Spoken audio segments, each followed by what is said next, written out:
Okay, partnership. Partnership pretty much has the same limitations as a sole proprietorship. The only difference is you have two, maybe, could be anywhere from two to many owners. Um, the advantages and disadvantages are pretty much the same. The partnership can generally raise a little more money because there are more owners. The corporation is a legal entity, so it's corporations are so they're incorporated. Most U.S. corporations are incorporated in Delaware because that's one of the easiest and most restrictive states with regard to incorporation. So advantages: unlimited life.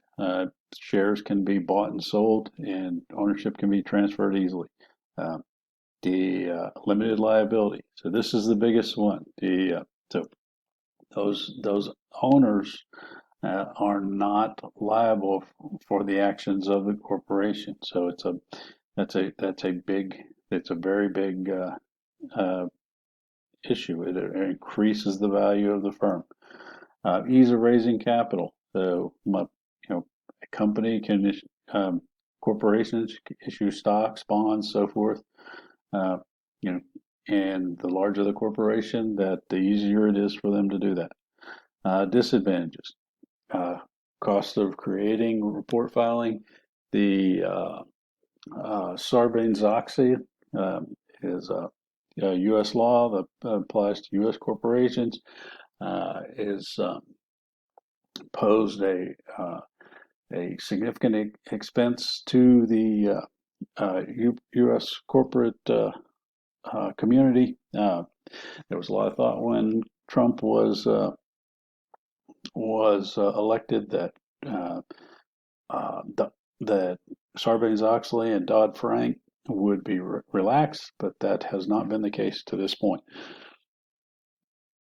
Double taxation. This is also a big negative, and it refers to the fact that corporations pay income taxes as well as do the shareholders pay taxes on dividends.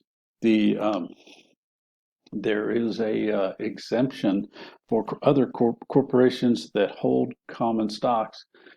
Those dividends are subject to a 70% exclusion. So it's a large benefit for corporations that own corporate stocks. Hybrid forms of business. So, limited liability partnership.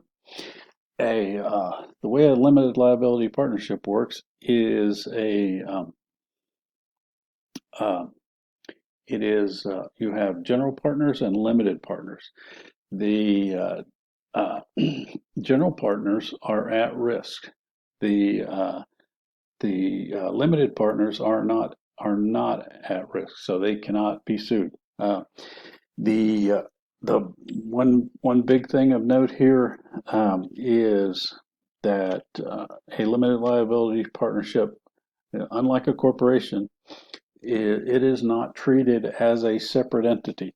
So the income flows directly through to the partners. So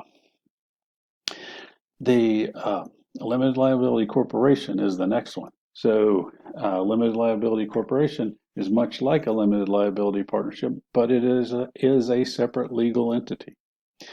Um, the final hybrid form of business is an S corporation. S corporations are used by many small businesses in the United States in order to create that division, eliminate that liability.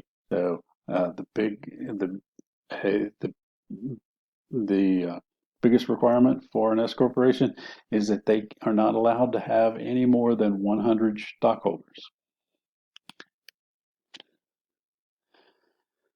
So, so businesses organized as a corporation, value maximization. So Limited liability reduces risk, which increases the market value of that firm. So it's the ease of raising capitals allows corporations to take advantage of growth opportunities, investments, expansion, so forth. Uh, the um, you know, a multinational firm, for example, they they might borrow money in through the financial markets in the U.S. They can also do so in foreign countries. So it's very, very common for, say, a company like an Apple to maybe potentially borrow in Europe or Asia. So ownership is easily transferred.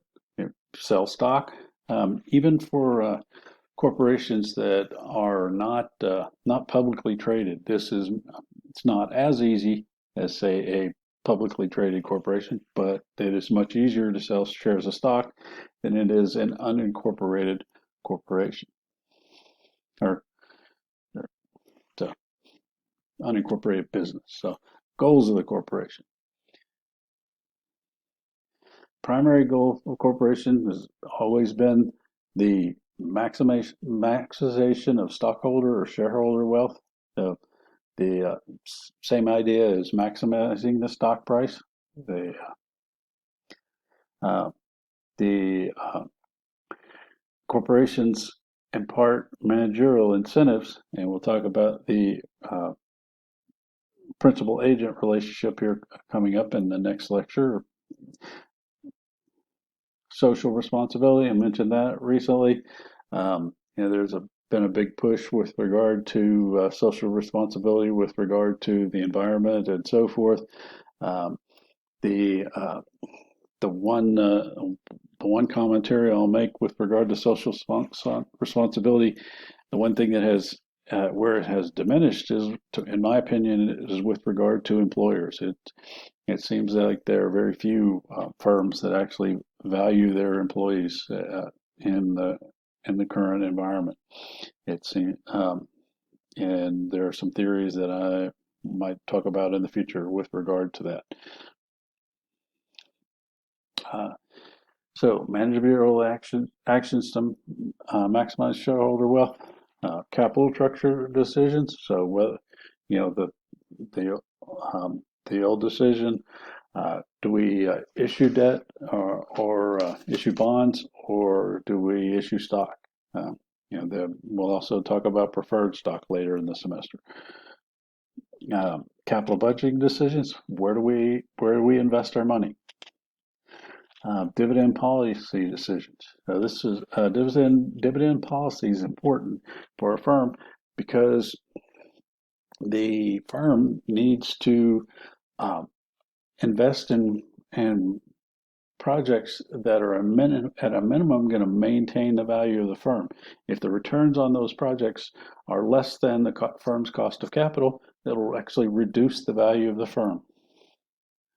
So we'll start the next lecture with the value of the firm.